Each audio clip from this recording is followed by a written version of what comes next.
In the heart of Chicago, where tall buildings shine bright but the shadows of poverty remain heavy, lived a young man named Jack Miller. Jack wasn't born into wealth or opportunity. His father, a factory worker, passed away when Jack was only 14. His mother cleaned houses to keep food on the table, and Jack himself worked at a diner, washing dishes late into the night. But deep inside, he carried a dream that seemed almost impossible. He wanted to become a great runner, an athlete who could stand on the world stage. Every night, after long shifts, Jack would run through the empty streets of his neighborhood. His shoes were old, the soles torn, but his spirit was alive. People laughed at him. Some said, "You'll never escape this life." Even his closest friends told him to stop chasing fantasies. Yet Jack couldn't let go. Running wasn't just a sport to him. It was freedom. Every stride was a fight against the chains of his circumstances. One stormy evening, as Jack ran in the rain, an older man stood silently near the track, watching him. This man was Coach Harrison, once a respected Olympic trainer, who had disappeared from the sports world after his own failures. The coach approached Jack and said, "Son, you run like you're running for your life. Do you want to be great?" Jack, catching his breath, replied, "I don't just want to be great. I have to." From that moment, the two began an unlikely partnership. Training with Coach Harrison was brutal. Jack's body screamed with pain, his legs ached, and sometimes he coughed blood after sprints. His mother begged him to stop, fearing he would destroy himself. Bills piled up. Jack worked double shifts, often falling asleep in his diner uniform, only to wake up and run again before sunrise.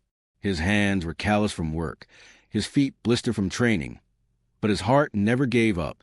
There were moments when Jack broke down, nights when he sat alone in his room, staring at his father's old photograph, whispering, "Dad, am I strong enough?" And in those moments, he remembered his father's words, "Son, don't let life decide for you. Fight for what you want." Months turned into years. Jack grew stronger, faster, tougher. Finally, the day came when he entered the national championship trials. The stadium was packed. Cameras flashed. Reporters whispered, mocking him. "This kid? From the slums? He doesn't stand a chance." But Jack didn't care. As he stood at the starting line, he closed his eyes and heard his father's voice in his heart. The gunshot fired. Jack ran.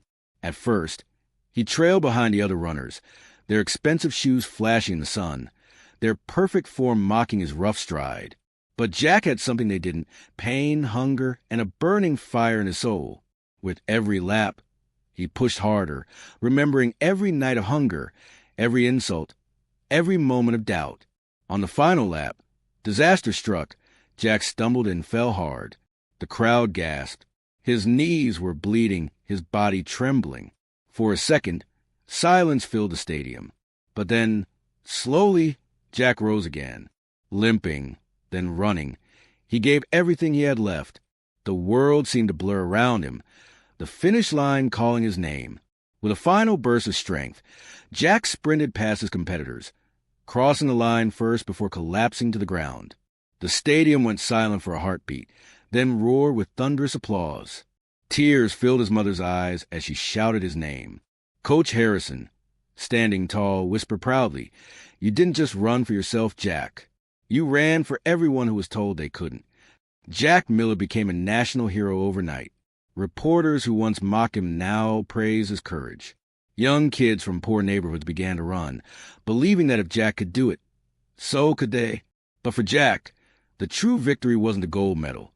It was proving that no matter where you come from, no matter how heavy the odds, if you refuse to quit, you can change your destiny. And so, the boy from the slums became a symbol of hope. His story spread across America, across the world, inspiring millions. Because Jack Miller wasn't just a runner.